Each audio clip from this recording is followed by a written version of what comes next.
I own 3 copies of both GTA 5 and Skyrim. Just a quick PR defense here. I've only purchased one of those 6 copies, and that was Skyrim recently for PC, because I was just like, yeah, I'd like to mod it better. Because the mods, unfortunately I had the PS4 version as well, and that was like a Christmas gift several years ago, and the modding options on PS4 are a bit miserable, really. They're not good at all. As for Xbox, they're really good, the mods for that. And then GTA 5, it was an early birthday present originally.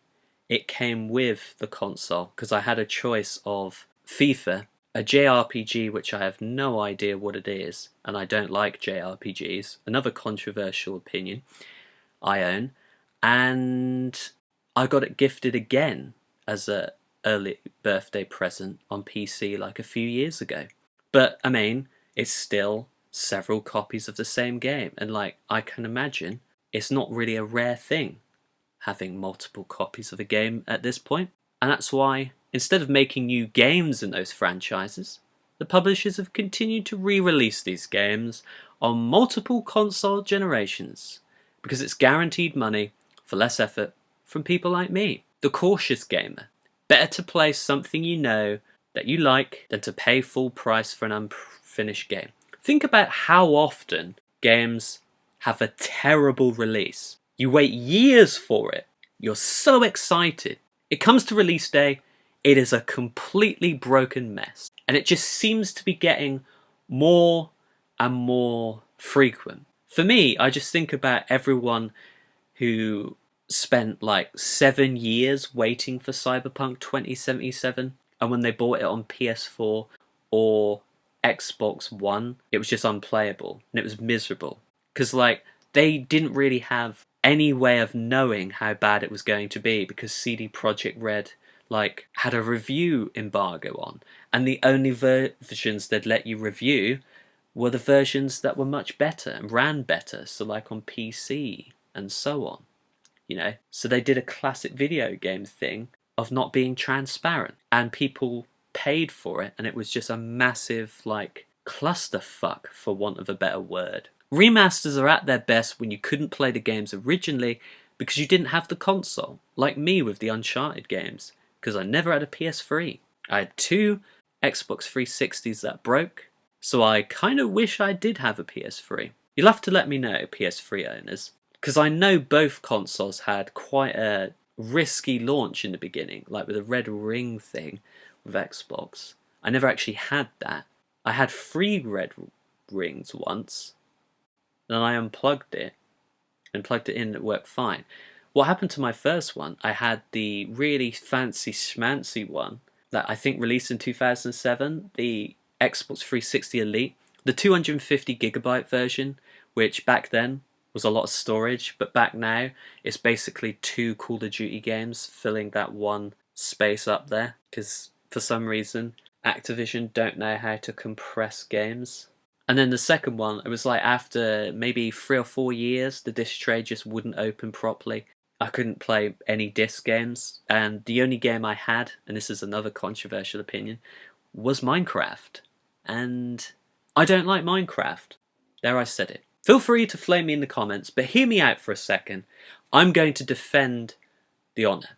It's not a bad game, but in a scenario where I'm put into a sandbox and I have complete freedom, I get bored very quickly. Because part of my enjoyment with gaming is like completing goals that are set out for me, and like doing a story and finishing that story and then moving on to the next game that has a story kind of thing. Minecraft doesn't really have a story, but yes. And like I didn't like survival mode either. I just fucked about with like creative, and also I don't like building things. I'm the weirdo that on The Sims plays The Sims for the careers and then advances through the careers and does all of the careers and just adds stuff to the house that they live in, items, but just doesn't redesign it at all. I'm that kind of person. I have advice for you. If you meet these kind of people, run! Here are some of the pros for like remasters. They can be made to look nicer on powerful hardware, because obviously limitations like that, you see like the low polygons that they were dealing with like 20 years ago or something, and it's incredible, and it looked incredible for the time, and it was groundbreaking. But obviously, all games, unless those with like a specific art style, which like something like Borderlands comes to mind, where it's like cartoony anyway, I don't really think the Borderlands games age at all, because that has a succinct, distinctive art style. But something that was made to look realistic in maybe 2002 obviously doesn't look that very good now. But that being said, graphics aren't the most important thing for a game. Gameplay and the story, in my opinion, will always be more important than that. They can be an introduction into a franchise you haven't played before. So think about all of the new people that have just picked up gaming, maybe because, maybe, and this one makes me uncomfortable, they were born after the year 2000. Even though I think that is a myth. Nobody's actually been born after the year 2000. I refuse to live in that society where that's real. Makes me very uncomfortable for some reason. But maybe they just didn't grow up with the consoles that we did. And I say we as like an early 90s baby, right? So they can experience those classic games on newer hardware that they have, which is fun, right? It's good. We should always want more people playing the games that we love, right? There is no winning from gatekeeping. And this is kind of going on from like the hardware thing that I mentioned with games can look nicer. A game that historically ran like ass can now be smooth, There's more hardware power in basically everything that we own now. Even a toaster or a smart TV or whatever is more powerful than like the computers that they were using like 20 years ago to design games. And it makes you think about like how wonderful a job they did with such limited resources, and how much easier, I would imagine, it is to make games with so much powerful hardware that they have. Unless you're Bethesda, of course, and have had the same game engine for like 200 years. Please, I beg of them, when Elder Scrolls 6 comes out, whenever that is, maybe when I'm like 70, please have a fully designed game engine specifically for it. It would mean the world to all of us. And also, I think the most powerful one of the lot is like unlocking nostalgic memories and the stuff, Good memories. Like, the one for me is like, I always think about whenever I play Grand Theft Auto Vice City, I remember the first time that I was like introduced to it, I was staying over like an elderly relative's house, and he used to like give like teenagers who lived near the area, maybe had like particularly troubled relationships with their parents, he would just let them stay over his house, and they were like considerably older than me, so they were all playing like games that were much older than like 11-year-old me should be playing, like Grand Theft Auto Vice City, and they'd just let me play it, and then I'd be like, damn, this game is really good. So then I'd go home to my parents and go, I really want this game, and then I'd try to convince them that it was a racing game. And then whenever they'd come into my room while I was playing it, I would stop murdering people for fun and then just kind of drive around in cars and so on. And like, see? It's a racing game. And also, what happens every time I play the Master Chief Collection, I just think about all the wonderful times I had as like a teenager playing through the Halo campaigns on Legendary co-op. Like, co-op needs to be a thing, right? For whatever reason, it's been stripped from games, modern games, and like, my best memories as a gamer has been from playing co-op, right? Every Call of Duty should have co-op. Every Halo should have co-op. Basically, every game that isn't specifically designed to be a single-player experience should just have the option to be co-op. Bring co-op back, damn it. You make enough bloody money. It's not like you can't afford to put some fucking co-op in there, you greedy bastards. Now, what a segue. Here are some of the cons about remasters. Greedy, use an example here. Anyone remember the classic, the San Andreas remaster that I want to say came out in 2014? It was £3, right? And admittedly, in the new versions that they released last year, there's 3 games in that pack, but they're still charging you full price for it. The recent Last of Us remaster, yet again, that was expensive, that was full price. So like, it used to be a thing where it would just be assumed that people had already paid for this game, so the remaster would just be cheaper than what the game costs initially, right? But that's not the case anymore. And remasters cost less anyway. Like, why make new games when remasters cost less? And if a similar amount of people buy the remaster that bought the original game, you'll have a lot more profit. Because you already had the game. They've been able to double dip or treble dip or whatever, right? If you continuously remaster that game, you will continuously make money from that game, right? Occasionally, and we'll have an example of this later, the look of a classic game looks really bad with an upgraded graphics design. Some of the games, though, are like timeless. But have you ever noticed that games that are made to look realistic, they often suffer the worst in terms of like aging, because what was highly realistic graphics maybe 15 years ago does not look anywhere near the same as highly realistic graphics in 2022, right? I think if a game is like digitally styled in such a way that maybe like something like Ni no Kuni, right, or Borderlands, and so many other games have specific art styles that all of their games look like them. They can never really age at all. Like Borderlands is cartoony, and it's cool because it's like, originally I didn't like the art style, and then like it just grew on me. I was like, oh, you know what, this game's pretty good, and then I played all the others. Also, like, sometimes the remastered project gets outsourced to an inexperienced development studio, and that was kind of also the case in the example for the bad remaster that we'll be talking about in a few minutes. You know, it's seen as good like experience working on a game, but it's not as intense as making a brand new game, in theory. Of course, working in the game industry is really difficult anyway. I'm not sitting here as somebody who's never worked in it. I know a couple of people who do work in it, right? Allow me this humble brag, right? We all know how difficult it is with crunch culture within the gaming industry. But if you have no experience or little experience in making games, it's obviously going to be more difficult for you than somebody who maybe made the original game anyway and knows what particular part of the game that they were working on, right?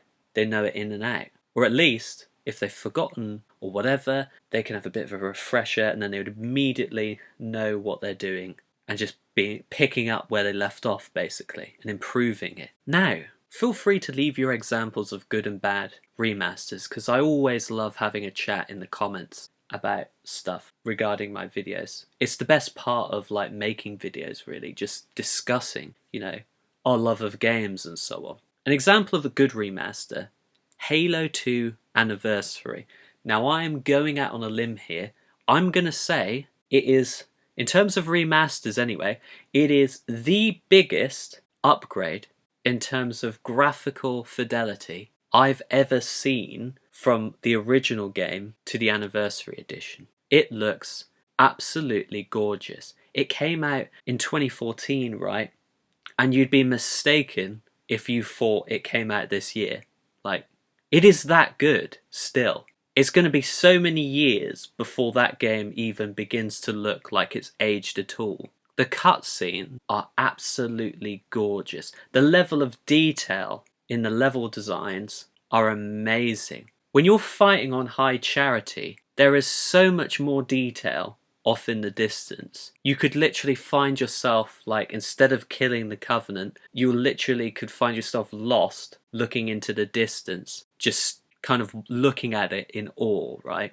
And like, a lot of games do this, and maybe you don't notice it or you don't really care about it, but they improved the sound design, the music, you know, It's balanced a bit better. It sounds better, right? And as someone who has to play with a headphone at all times because their monitor audio doesn't work properly, I can appreciate it a lot. You can really tell that they made it with care to celebrate 10 years since the original release, right? Handled with so much care. It is brilliant. Genuinely brilliant. And like one of the features they have in there, which was already a thing with the Halo Combat Evolved Anniversary Edition, like from 2011, is the ability to switch between the classic graphics and the remastered graphics. And this is a masterstroke, because how many remasters have you played where you've played the new version, even if it is like much better looking graphically, and you play the new version and it's almost exactly how you remember it, even though that's impossible, because you're like, the game maybe came out 10, 15 years ago, but you're like, this is exactly how I remember it. It's just a weird thing our brain does, right? Like, we romanticize nostalgic things. And now you can appreciate the work that's gone into it even more because you can switch and see what it looked like originally and then see the difference. Great. Every remastered game should do that. And maybe, like, if they can't put it down as a button press or something, give you the option to play it with both, so you can experience both or whatever. Because sometimes you just want to see what the old game looked like again, and maybe you don't have the old console, right? Now, as a GTA fan, this sucked. An example of a bad remaster. The recent GTA trilogy. What if I told you 2 out of those 3 games are amongst my most favourite games of all time? Like, GTA 3 is incredible, but like Vice City and San Andreas obviously just blows it out of the water completely. The problem is, though, they were never specific in the marketing over whether it was a remaster or remake, right? And coupled with the fact that Rockstar Games doesn't really release games all too often, to be honest, at this point, hype is always so high, particularly with the GTA franchise, because, I mean, we've had nothing but GTA 5 remasters and new content for GTA Online for like a significant period of time now. And obviously, like, the game was unpolished and it was given to like a development studio that does seem a bit inexperienced. So we had like spelling errors and stuff where allegedly they had like AI just doing parts of the remaster and it was just making errors with it. And while not a huge issue, just kind of points that like it was more cynically made, if you will, instead of made with like as much care as like other remasters had been made. Now, I'm not blaming the developers at all, to be honest. The blame is 100% on like Take-Two and the publishers themselves, right? And I feel bad for them because they would have worked hard on this just to see it get like almost universally panned for the most part. And it was the big like talking point around this time last year, right? Also, the release was dreadful. They only made it available to the Rockstar launcher, right? And then that went down the day it came out. So nobody could fucking play it. Or, like, most of the people that had it on there couldn't play it, you know? It's a bad thing to make it exclusive to your launcher anyway, because it's just annoying. Think about, for a second, how many people play GTA on PC through Steam, right? Or even Epic. Because, like, when GTA 5 was made free on Epic Games Store, like, a while ago, it crashed Epic because so many people were grabbing it to download it, right? Because it's very popular, obviously. So you couldn't even play it, right? And then when you did play it, the minor characters just looked really bad. Really bad. Like, they were... You ever watch, like, those YouTube... Or ever seen them in a video? Those YouTube animations for, like, kids shows or something? They look like that. And in a kids show, that's fine, you know? It fits the vibe, right? But, like, this is Grand Theft Auto. Characters looking like they're in a kids' cartoon show doesn't fit the game's themes at all, given it's an 18 plus. You don't want to be looking at somebody and thinking of kids' TV, really, do you? it's very strange and uncomfortable. And obviously, like, with the way that they decided to go down the graphical route that they did, I mean, the games look really good when they were originally made, but obviously they just look very cartoony now. And I mean, I guess that was probably always going to be a problem because of the sheer jump of technology in the last 20 years or so. But I also think that personally, I don't think those games are realistically the best that they could have done looks-wise. I just don't think it is. The iconic soundtrack is different due to licensing issues, and like, yeah, that's a thing. It can be annoying, but like, just remember how rich Rockstar Games and Take-Two are. Like, it wouldn't, even if it cost them a lot of money to renew the licenses for their games, they would literally make that back so easily from reselling them all over again, right? And then obviously this was the clown show part where it was like unplayable for so many people because it was buggy and glitchy, you know, very glitchy. So for a lot of people, not only couldn't they play it because the launcher was down for like 24 hours or so, when they did play it, it was a fucking mess. So it wasn't even fun to play. So that would have just been kind of miserable. If you're one of the few people that never had any problems with it, like, I'm genuinely happy for you. Also, like, I know there's free games in the pack, but it is expensive for games that are basically 20 years of age, right? And especially when you consider the state of the game that it came out in, right? And you could obviously see that it needed so much more time before they actually pulled the trigger on the release of it. It was just obvious.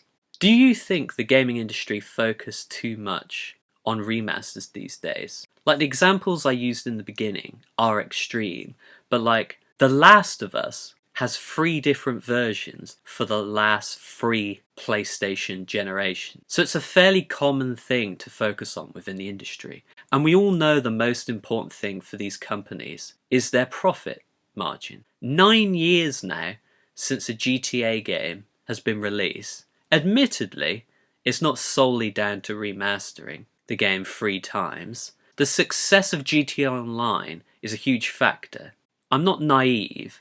The revenue they made from Shark Cards, they will be delighted with. Just unfortunately for me, 2 of my most favourite franchises have milked their previous releases for literally every possible penny they could. I have no problem with companies remastering retro games, as retro gaming itself is rather prohibitive when it comes to the value of collecting older consoles and games. But a game that isn't even 10 years old yet, having been released with 3 different remasters, is actually silly and a cynically greedy move. I just want to thank everyone for watching my previous video about the haunted house from Vampire the Masquerade Bloodlines. It was really heartwarming because it's so hard to get noticed on this platform, but it shows that there is hope with growth on the channel with a bit of luck.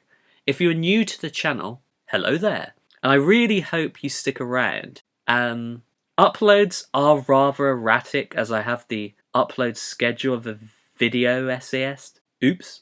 This video took me a full year to find the motivation to actually make, so please show it some love. Anyway, thanks for watching. I hope to see you in the next video. Have a wonderful day.